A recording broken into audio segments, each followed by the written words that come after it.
तो चलिए आज हम पढ़ेंगे ग्रामर। ग्रामर में सबसे पहले पढ़ते हैं लेटर। लेटर कितने होते हैं? 26। और लेटर के बाद वॉवेल। वॉवेल कितने होते हैं? 5। कौन कौन? ए, ई, आई, ओ, यू। ठीक है। इसके बाद पढ़ते हैं कॉन्सोनेंट। कॉन्सोनेंट कितने होते हैं? 21।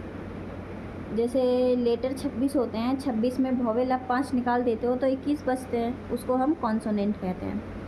और वर्ड कैसे बनता है? लेटर के मिलने से वर्ड बनता है। जैसे कि Ram, R plus A plus M, तो राम। आर क्या है? ए क्या है? एम है, लेटर है। और हम तीनों को जोड़ देते हैं, R A M, Ram. Ram बोलते हैं तो वो क्या होता है? वर्ड होता है। और सेंटेंस कैसे बनते हैं?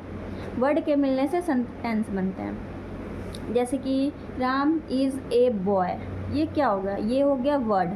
और हम एक साथ बोलेंगे राम इज़ ए बॉय, उसे क्या कहेंगे? सेंटेंस कहेंगे। ठीक है। फिर से एग्जांपल देती हूँ। जैसे कि Ram plus is plus A plus boy, ये वर्ड हो गया। और जैसे राम इज़ ए बॉय, ये हम बोलेंगे तो ये सेंटेंस होता है। ठीक है। और अब हम पढ़ेंगे पार्ट्स ऑफ स्पीच। देखो, how many kinds of parts of speech, मतलब पार्ट्स ऑफ स्पीच कितने होते हैं। ठीक है। तो हम ये पढ़ेंगे there are 8 type of parts of speech, मतलब पार्ट्स ऑफ स्पीच कितने होते हैं? 8। कौन कौन? Noun, pronoun, adjective, verb, adverb, preposition, conjunction, interjection. ठीक है। और नाउन को हम क्या कहते हैं? संज्ञा। प्रोनाउन को कहते हैं सर्वनाम। और एडजेक्टिव को कहते हैं विशेषण। वर्ब को कहते हैं क्रिया। एडवर्ब को कहते हैं क्रिया विशेषण। प्रीपोजिशन को कहते हैं संबंध बोधक। कंजक्शन को कहते हैं संयोजक। और इंटरजेक्शन को कहते हैं विस्मयादिक बोधक। ठीक है। संज्ञा किसे कहते हैं? किसी व्यक्ति, वस्तु, स्थान, नदी, समुद्र, पहाड़ इत्यादि को नाम को संज्ञा कहते हैं। जैसे कि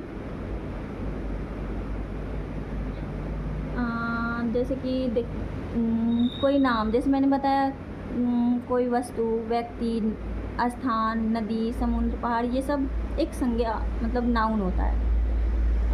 नाउन होता है। जैसे कि अपना नाम ही ले लो, राम या श्याम या सीता, गीता, पटना, ये सब क्या हो गया? नाउन हो गया। ठीक है। तो अब बढ़ते हैं आगे। प्रोनाउन। प्रोनाउन का हिंदी होता है सर्वनाम।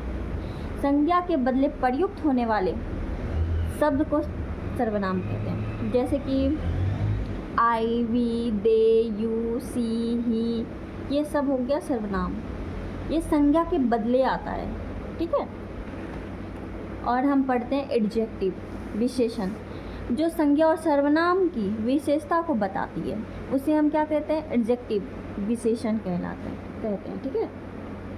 जैसे कि कलर, नहीं, ये बताओ, जैसे कि एडजेक्टिव की विशेषता कितने प्रकार की होती है? ये बताओ। ये होती है 4 प्रकार की। जैसे colour, shape, quality, disquality. Colour में क्या क्या आ जाता है? Red, yellow, pink, purple, blue, black. ठीक है। शेप में क्या आ जाता है? लॉन्ग, शॉर्ट, टेल, फैट, ये सब। क्वालिटी में क्या आता है? गुड, ऑनेस्टी, ब्यूटीफुल, है ना, स्मार्ट, हैंडसम, ये सब क्वालिटी हुई जिसकी हम विशेषता बताते हैं कि हाँ तुम बहुत अच्छे हो, तुम्हारे में ये गुण है, तुम बहुत अच्छे हो, तुम बहुत सुंदर हो, जैसे मतलब अपनी विशेषता बताना। ठीक है। और डिसक्वालिटी में कैसे होता है? Bad, dishonest, poor, black, sad, जैसे कि उनकी मतलब कि उनकी अवगुणता की वो करना। ठीक है। जैसे कि तुम बहुत गंदे हो, जैसे कि तुम बहुत बुरे हो, बैड। ये किसी मैं बुराई नहीं करती क्योंकि मुझे समझ में आता। देखो, अब बताती हूँ भड़। भड़ क्रिया को कहते हैं। ठीक है। किसी अनुवाद में कर्ता द्वारा किया गया कार्य, काम को भड़ कहते हैं। जैसे कि play, go, come, run, it, ठीक है। जैसे कि कोई हम हैं अभी दौड़ रहे हैं, तो किस चीज़ का काम कर रहे हैं? दौड़ने का काम, रन का काम कर रहे हैं। अभी हम खा रहे हैं, तो किस चीज़ का काम कर रहे हैं? खा रहे हैं। जैसे कि रीड, पढ़ना, अभी हम क्या कर रहे हैं? पढ़ रहे हैं, तो पढ़ने का काम कर रहे हैं। तो ये क्रिया कर्ता के द्वारा, मतलब कर्ता क्रिया, क्रिया और कर्ता के द्वारा। जैसे कि कर्ता हो गए हम और क्रिया हो गया जो हम कर रहे हैं वो, ठीक है। एडवर्ब, देखो एडवर्ब क्रिया विशेषण जो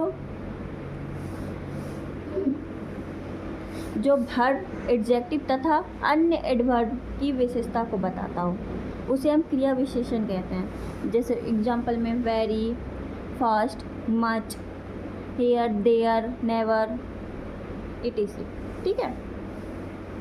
चलो आज तक का क्लास यहीं तक रखते हैं। बाय बाय, कल फिर मिलती हूँ इसके आगे। आज हमने पढ़ा है एडवर्ब के बाद, एडवर्ब तक। अब कल से पढ़ूँगी प्रीपोजिशन, कंजक्शन, इंटरजेक्शन, कल बताऊँगी। ओके।